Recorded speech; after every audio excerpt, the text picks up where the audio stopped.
Hey, everyone! Welcome back to Coder Squad. Today, we're delving into the fundamental concept of programming variables in C++.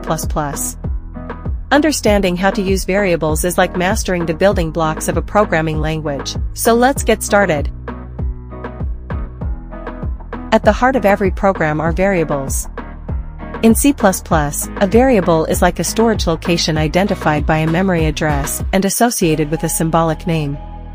These containers hold data that can be manipulated and changed during the program's execution. In C++, to use a variable, you first need to declare and define it. Declaration tells the compiler about the variable's existence, while definition allocates memory for it. Let's look at a simple example. When it comes to naming variables, there are a few rules to follow.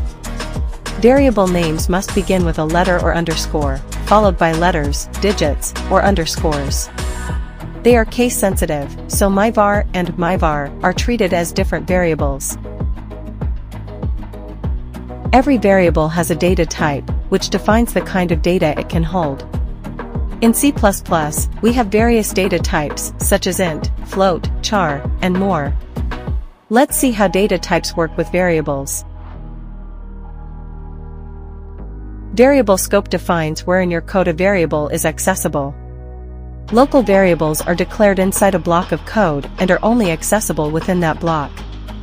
Global variables, on the other hand, are declared outside any block and can be accessed throughout the entire program.